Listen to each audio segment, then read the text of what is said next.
नमस्कार मित्रमैत्रिणींनो, चला तर मग सुरू करूया आजच्या व्हिडिओला। पुढे जाण्याच्या अगोदर एक विनंती आहे, तुम्ही आपल्या कल्याणकर मराठी या चॅनलला सबस्क्राइब करायला विसरू नका। आपण चॅनलला सबस्क्राइब केल्यामुळे आम्हाला अशाच प्रकारचे महत्त्वपूर्ण व्हिडिओ तयार करण्यास मदत आणि प्रोत्साहन मिळत असते। वास्तुशास्त्रात बांबूची झाडे सकारात्मक आणि जीवनात आनंद आणि समृद्धी आणण्याचा एक प्रभावी मार्ग मानला गेला आहे। असे मानले जाते की त्यांना घरी आणि किंवा कार्यालयात लावल्याने नकारात्मक ऊर्जा दूर होते आणि प्रगतीचे मार्ग खुले होतात। त्याचबरोबर जीवनात आनंद येतो आणि यामुळे बांबूची झाडे शुभ मानली जातात। वास्तुनुसार घरात सकारात्मकता आणण्यासाठी आणि नशीब उजळवण्यासाठी बांबूचे रोप महत्त्वाचे मानले जाते।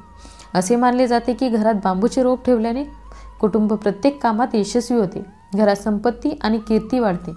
मात्र वास्तुनुसार बांबूचे रोप योग्य दिशेने लावावे। वास्तुशास्त्रानुसार बांबूचा रोप पूर्व दिशेला ठेवला पाहिजे। त्यांना घरात ठेवल्याने आनंद आणि समृद्धी येते आणि नशीब चमकवते।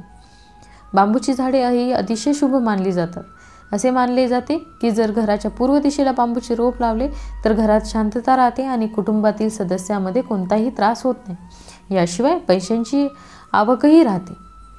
वास्तुतज्ञांच्या मते जर घरात तुमच्या कुंडलीत शनिदोष किंवा शनीचा प्रभाव असेल तर तुम्ही तुमच्या घरात शमीचे झाड लावावे। हा एक उत्तम वास्तु उपाय आहे जो तुमचा शनी दोष दूर करू शकतो। पण घरात शमीचे रोप लावण्यापूर्वी शमीचे रोप कोणत्या दिशेला लावावे हे जाणून घेणे आवश्यक आहे, अन्यथा तुमच्या कुटुंबात नकारात्मक ऊर्जा पसरेल। शमी वनस्पतीसाठी योग्य वास्तुदिशा दक्षिण आहे। जर पुरेसा आणि थेट सूर्यप्रकाश नसेल तर ते पूर्व किंवा ईशान्य दिशेने ठेवता येते। शनिवारी शमीचे झाड लावणे शुभ मानले जाते।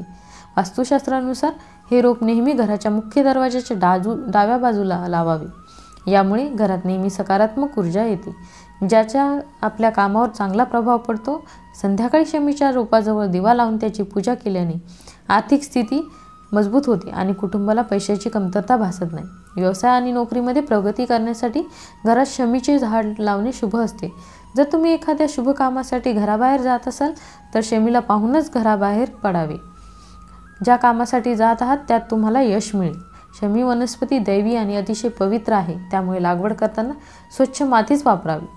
वास्तुशास्त्रानुसार मालमत्ता संततीची इच्छा असेल तर लगेच घरात दुर्वा लावावी, त्यात नियमितपणे पाणी घाला आणि तोडून गणपती बाप्पाला अर्पण करा। असे मानले जाते की असे केल्याने जीवनातील दुःख देखील दूर होते, याचसोबत सुख संपत्ती आणि संतती प्राप्त होते।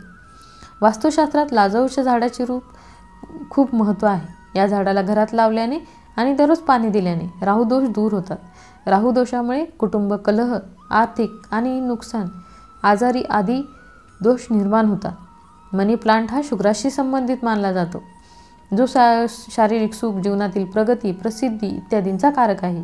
घरामध्ये योग्य दिशेला मनी प्लांट असल्यास शुक्र देखील प्रसन्न होतो। वास्तुशास्त्रात असे म्हटले आहे की घरात मनी प्लांट ठेवल्याने सकारात्मक ऊर्जा वाढते आणि संपत्ती वाढते। मनी प्लांट वरच्या दिशेला जाईल अशा पद्धतीने दोरी बांधून द्या। वेल वाढल्याने संपत्ती आणि समृद्धी मिळते आणि करिअरमध्ये प्रगती होते।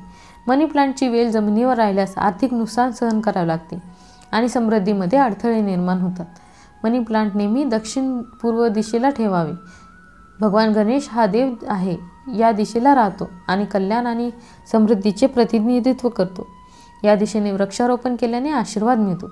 वास्तुनुसार घरामध्ये कोरफड लावल्याने व्यक्तीच्या प्रगतीतील सर्व अडथळे दूर होतात। मात्र ते लावताना दिशा लक्षात ठेवली तरच तुम्हाला त्याचा लाभ होईल।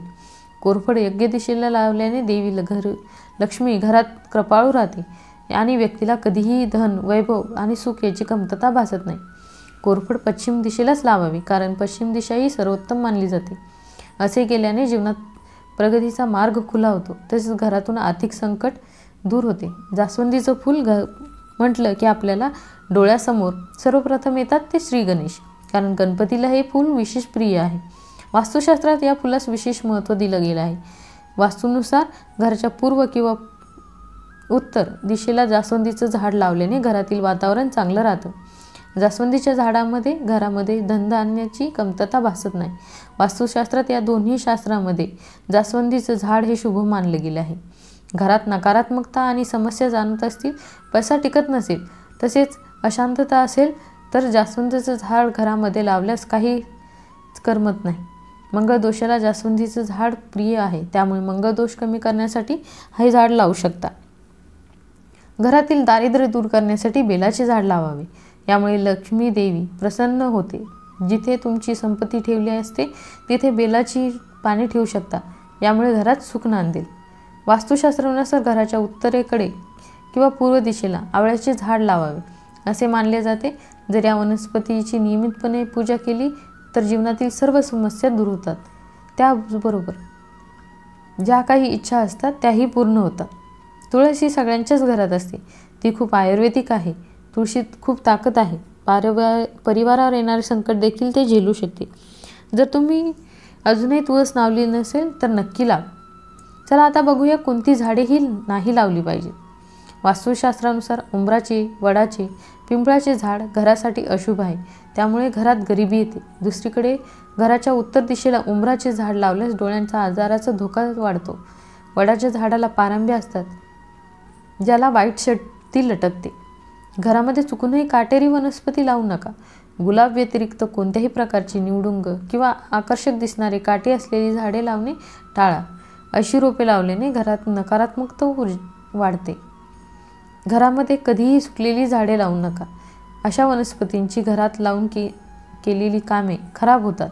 जर तुम्ही घरी पुष्पगुच्छ किंवा पुष्पगुच्छ ठेवत असाल तर ते कोरडे किंवा कोमेजण्यापूर्वी ते काढून टाका. त्यामुळे घरात कलह निर्माण होतात. जर तुम्हाला ही माहिती आवडली असेल तर व्हिडिओला लाईक नक्की करा आणि हा व्हिडिओ तुमच्या मित्रमैत्रिणींना शेअर करा. आणि अशीच माहिती घेत राहण्यासाठी आमच्या कल्याणकर मराठी या चॅनलला सबस्क्राईब करायला विसरू नका. आपण चॅनलला सबस्क्राईब केल्यामुळे आम्हाला अशाच प्रकारचे व्हिडिओ तयार करण्यासाठी मदत आणि प्रोत्साहन मिळत असते. जय माता लक्ष्मी, जय स्वामी समर्थ. राधे राधे.